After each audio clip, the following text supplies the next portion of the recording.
విజయశాంతి గారు నన్ను చాలా ఎక్కువ పొగిడేశారండి. But thank you so much అండి. మీతో కొడుకుదిద్దిన కాపురం పనిచేసిన తర్వాత మళ్ళీ 30 years తర్వాత పనిచేశాను.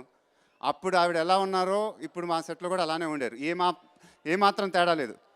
అదే డెడికేషన్, షార్ట్ ఉన్నా లేకపోయినా అక్కడే ఉంటారు. అసలు నాకెందుకో ఆ జనరేషన్ యాక్టర్స్ చూసిన ఫీలింగ్ వచ్చింది. అంటే ఇప్పుడు జనరేషన్లో డెడికేషన్ లేదని కాదు, బట్ ఇప్పుడు మారింది. బట్ అప్పట్లో ఉన్న, నేను చిరంజీవి గారు కూడా చెప్పక్కర్లేదు, they used to be very very discipline. And అదే చూశాను ఆవిడలో. అండ్ మేము మీకు ఆపర్చునిటీ ఇవ్వలేదండి, మీరే మాకు ఆపర్చునిటీ ఇచ్చారు మా సినిమా ఒప్పుకొని. థ్యాంక్ యూ సో మచ్ అండి. ఎందుకంటే నేను ఫస్ట్ స్క్రిప్ట్ విన్నప్పుడు అనిల్ గారితో ఒకటే అన్నా, మరి విజయశాంతి గారు ఒప్పుకుంటారా ఏంటి అని. ఎందుకంటే 13 years కాబట్టి సినిమా చేయలే. But I think he went and chased for 3-4 times. వదలలేదు ఆవిడ చేసేదాకా. And thank you so much అండి ఫర్ యాక్సెప్టింగ్ ఆ ఫిల్మ్. ఈ సినిమాలో భారతీయ క్యారెక్టర్ మీరు కాకుండా ఇంకెవరూ చేయలేరు. And will always be indebted to you అండి. మా ఇంటి ఎదురుగా తను ఉండేది టీ నగర్లో. ఫ్యామిలీ పరంగా కలిసేవాళ్ళం. ఏ స్మాల్ ఫంక్షన్ జరిగినా సరే నా ఇంటికి తన ఇంటికి నేను వెళ్ళేవాళ్ళం.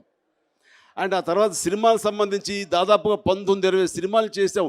ఎంత చక్కగా చేసేవాళ్ళం, ఎంత హుషారుగా చేసేవాళ్ళం, ఎంత కలిసిమెలిసి చేసేవాళ్ళం, ఎంత ఫ్రెండ్లీగా చేసేవాళ్ళం. అయితే విజయశాంతి, నీ మీద నాకు చిన్న కోపం ఉంది. ఎందుకు? నాకంటే ముందు నువ్వు పాలిటిక్స్కి వెళ్ళావు కదా. అవును, 22 ఏళ్ళు అవుతుంది. నాకు అది 5 ఏళ్ళ ముందు వెళ్ళావు అనుకుంటా. లేదు, 22 ఏళ్ళు అవుతుంది. సారీ, మేము కొంచెం రహస్యంగా మాట్లాడుకుంటున్నాం. సరే, ఏ విషయం నాకంటే ముందు వెళ్ళావు కదా. నన్ను ఆ మాటలు అనాలి, నీకు ఎలా మనసు వచ్చింది చెప్పు.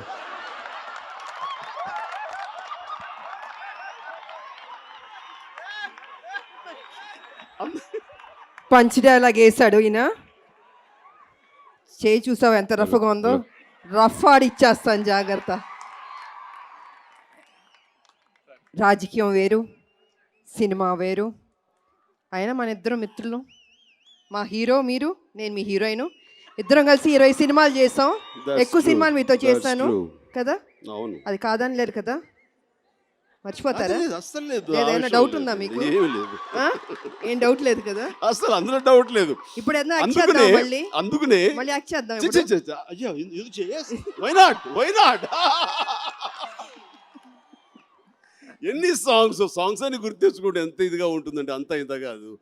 సో ఇందువదన కుందరదన మందగమన మధుర వచన, వావ్.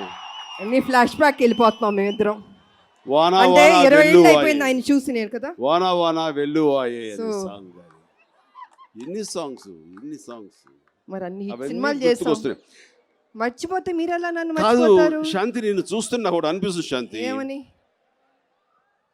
రాజకీయాల్లోకి వెళ్ళిపోయాను, గ్లామర్ పోయింది, వర్చస్సు తగ్గింది, పొగరు అన్నీ తగ్గినాయి, ఒగరు తగ్గింది, విగరు తగ్గింది అనుకుంటున్నారా? 15 ఏళ్ల తర్వాత వచ్చిన సరిలేరు ఎవ్వరు నీకు ఈ సినిమాతో. అదే గ్లామరు, అదే పొగరు, అదే విగరు, అదే అందం, అదే సొగసు. ఇంతకంటే ఏమిటి Vijayashanti? Yes, you are intact. చెక్కు చెదరలేదు. చూస్తుంటే ఇక్కడ ఉండాల్సిన గుండె కొంచెం టపక్కన జారుతుంది.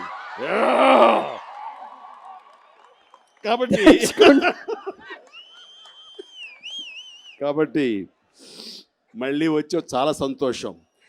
ఇక్కడ ఒక్క విషయం సీరియస్గా చెప్తానండి. రాజకీయాలు శత్రువులు పెంచుతుంది, మా సినీ మాత, సినీ పరిశ్రమ స్నేహాన్ని పెంచుతుంది. నాకు విజయశాంతి మీద ఉన్న ప్రేమ, ఆ సెంటిమెంటు, కొన్ని పరిస్థితుల్లో తను నన్ను కామెంట్ చేసిన, నన్ను అన్నా నాకు తిరిగి అన్నబుద్ధి కాలేదు. ఒక్క మాట నిన్ను అన్నానా శాంతి చెప్పు? ఎక్కడ నేను అన్నానా? రాదు నాకు మనసు, నాకు రావట్లేదు, అందుకే అనలేకపోయాను నేను. మా విజయశాంతి వెనకాల అనలేదు కదా.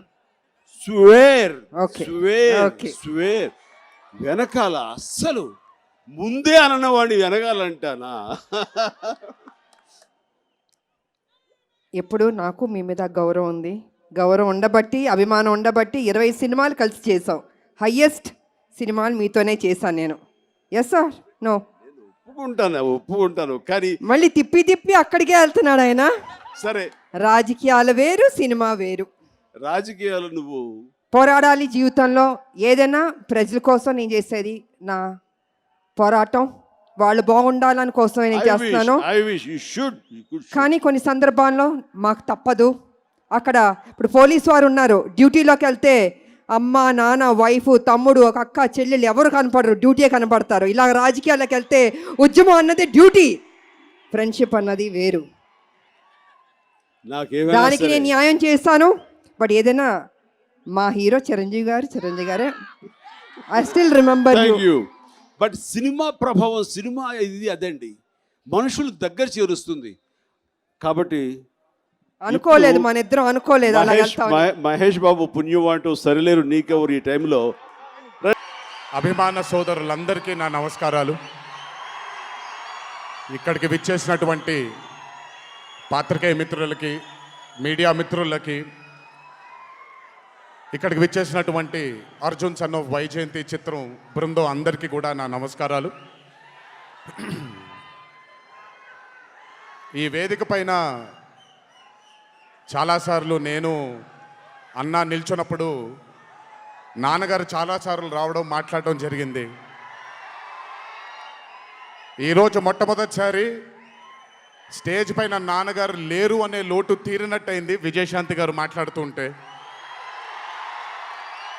నాకొక్క క్షణం అర్జున్ సన్ ఆఫ్ వైజయంతి చిత్రంలో నాన్నగారు ఈరోజు ప్రీ రిలీజ్ ఫంక్షన్ రోజు నాన్నగారు ఉండుంటే ఎలా ఉంటుందో అది ఈరోజు విజయశాంతి గారు మాట్లాడినప్పుడు నాకు ఆ లోటు భర్తీ అయిపోయింది. చాలామంది హీరోలు చాలామందికి రంజింపజేసి చాలామందిని అభిమానుల్లో చొరగొన్నాం. కానీ ఏ రోజు కూడా ఒక మహిళ విజయశాంతి గారు సాధించినటువంటి గొప్పతనం ఏ మహిళ సాధించలేదు. కేవలం మన తెలుగు చలన చిత్రసీమలోనే కాదు, భారతదేశపు చిత్రపటంలో హీరోలతో ఈక్వల్గా నిల్చున్న ఏకైక మహిళ ఎవరైనా ఉన్నారంటే అది విజయశాంతి గారు ఒక్కళ్ళే. కర్తవ్యం అవ్వచ్చు, ప్రతిఘటన అవ్వచ్చు, మగరాయుడు అనే మూవీ అవ్వచ్చు, ఆవిడ చేసినటువంటి ఎన్నో సినిమాలైనా మీరు చూసుకుంటే ది అరే ఆఫ్ రోల్స్ ఆవిడ చేసింది. నాకు తెలిసి భారతదేశంలో వేరే ఏ హీరోయిన్ ఎవరూ చేయలేదు, అది ఆవిడ ఒక్కడికే దక్కింది.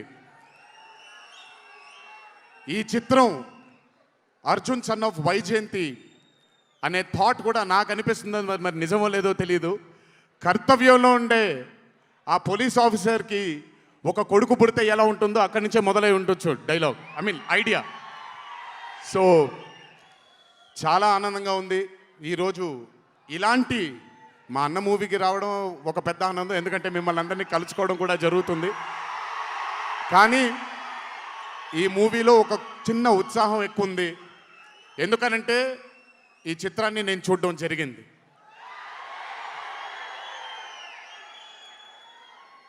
విజయశాంతి గారు లేకపోతే ఈ చిత్రం లేదు.